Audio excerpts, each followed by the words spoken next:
Alright, today we're looking at Remington 870s. I own a few of them. These two are probably my favorite. Um, this was my first gun first shotgun that my dad bought me um, back in the early 90s. And this guy I think I bought probably about 2 or 3 years ago. I brought this one out just because of the area that I'm working in. It's easier to take apart. And that's what we're after today, is just a quick down and dirty and a quick breakdown of the Remington 870. A little history real quick. These things came out in 1950, and they were the replacement for the Model 31 Remington. And I guess when these things came out, they were cheaper, easier to break apart, easier to break down, easier to replace. And they've kind of been a Swiss Army shotgun here in America since 1950. Everybody uses them. You got bird hunters, deer hunters, turkey hunters. You got security professionals, law enforcement, militaries had a contract with them forever. And they're well-made, great American firearms. They've had a plant in New York, Ilium, New York, forever until 2007. Freedom Arms Group, big gun conglomerate, came in and bought them, and well, they heft it all up and ran it into the ground. But these are still one very good and one okay example of the 870. When they came out back in the day, they had some of the nicest wood. They had some of the just best bluing, the old Wingmaster models. But I don't want to go down the rabbit hole on that. This is the Express model, which was meant for hunting. I kind of went nuts, put a feed tube on it, extender, and this is a 20-inch barrel with a cheaper than dirt, what is this thing? BSA optic red dot I put on there for deer hunting. So we'll put that guy aside for now, and I'll start taking down the TAC 14. Full disclosure, I had this guy over here probably for about 4 years, and I was selling guns, and a guy came in and says, I'm in a bad way. I gotta go on a goose hunt tomorrow. He says, how do you take this thing apart? And I looked at him and I was like, dude, I don't know. I never really needed to take mine apart. I just kind of cleaned the barrel, oiled it up, and that was it. Anyway, we'll start here. Make sure she's empty. She is empty. She's unsafe. And we'll start by taking off that barrel nut, pulling that back about halfway, and then the barrel should come right off. From here, you have two spring-loaded prongs in here, is what I would call them. And if you push those both in at the same time, and what I mean by push them in is push them out, you can slide the slide assembly right off. When you do that,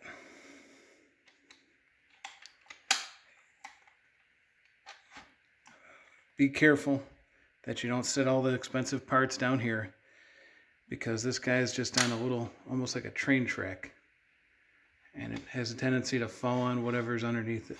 So when you pull that off, make sure you cup that, and we're almost done. This is your bolt. This is your, what the heck is that? There's your ejector. It's just so easy what they made here. And then your actual firing pin is in there, if you can see by the spring. And this is about as far as you need to go typically for most of your preventative maintenance and most of your gee whiz messing around with it. We'll take another step though. In the receiver here, you have two push pins. Those push pins can go either way. Giggity. Because you got the dent here. They can go left or right, it doesn't really matter. And all we're going to do is prop that up there. You get a punch. I don't even know if you really need one. Give it a little smack.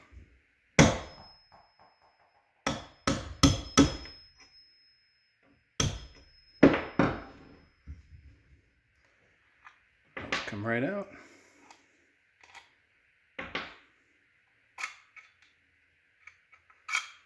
And here's your whole trigger assembly too. You can see your hammer here. And it's kind of fun to pull these out to see what they're all about, to see what makes them what. Your shell elevator right here, kind of cool to see that, see how that works, see what spring does what. One thing I don't like about the Freedom Arms group, one of many things, is that this is all plastic. I think a rough day in the woods, you drop it out of a tree stand, whatever else. Just not a fan, really. You got everything in here. You got your ejector in there. And it's just really an empty hull. These things are so easy to take apart. The only thing I haven't done is this end here. We'll get in here with a punch or a large screwdriver. Push this in and rotate it past this dent here. And the whole spring will come out. So if you had a shell or something like that stuck in there, all you'd have to do is pull that right out and you're good to go. You're back in the fight. You're back in the game. Put it back together.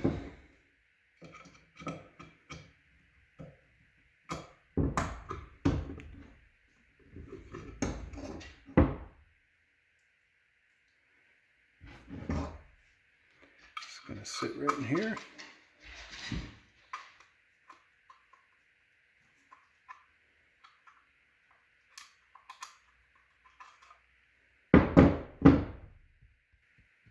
Sorry about that, I had to cut out for a second. I saw that this little wire spring here was a little bit loose, so I just wanted to make sure that I gave that the appropriate attention. So when you're putting this back in, a little trick here is that this screw hole, or excuse me, this punch pin hole will move up and down on you. So if you want to stop your gun from getting scratched, put a finger on each side of that and just kind of wiggle it into place. Everything else, even in the back there, fall right into line. Line up your holes.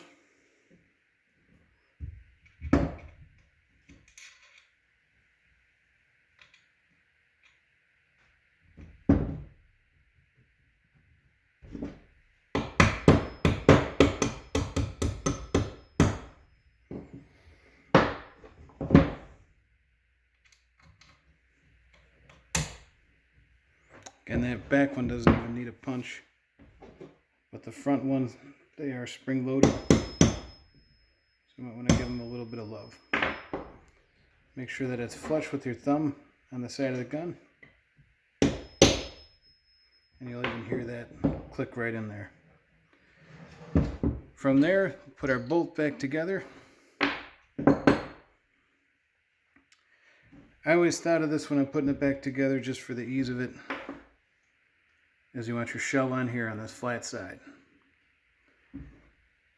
And then you just want to follow the curvature. You can see how this back end is kind of curved. Put it right back in here. Put the curved side of the bottom to the curved side of the top. Now this can get a little bit frustrating if you're not used to it. I'm going to saddle this right up here, right on top. But my trick is I like to get these things started like this first before I'm juggling 3 different things at once. So what we'll do is get that right in either your dominant hand there, left or right hand. Set that right on the tracks. I'm trying to do it so you guys can see. You can see how that interlocks there. I'm going to slowly bring it down. Now you can feel the left side will pick it up first. You're just going to pull out about 1/16 of an inch there. And you'll feel it catch on the right side. You can hear that. Listen. Click. So it's actually, I'm sorry, the right side first. Then as you bring it down, the left side. After it's locked in, it should just be able to hit the slide release right here. You're good to go. So we'll put it halfway up, put our barrel back on,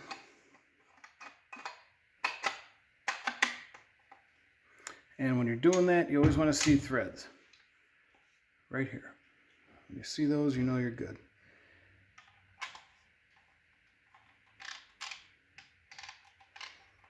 And then you're going to hear that. What that is that's pretty much a ball bearing on a spring. And when it's making those sounds, it's at the last bit of tightening. So after that, you're going to want to make sure that you can cycle it. And how the hammers work on them is, if you put that together with the hammer forward instead of back, that bolt won't go back all the way upon assembly. Make sure that that hammer falls and it cycles. These things are great. They're very versatile. I've seen some people do some crazy things to make them very accurate slug guns. They all chamber 2 3/4 and 3-inch mags, so they're pretty much just a cheap, awesome, very reliable way to go about anything you want to do with a shotgun. I did have a rifled variant for a little bit, and the thing was very, very accurate. But they're just awesome. Some things I don't like is because Freedom Arms Company sucks. And as a firearms retailer, I've sent a lot of them back to Remington. And that goes from problems like stripping this here in the front, and they'd have to replace the feed tube. Safety stuff, you got a lot of pressure coming through here. Other things like they would come brand new in the box, and you'd see the serial number down here, and it would be one rolling scroll.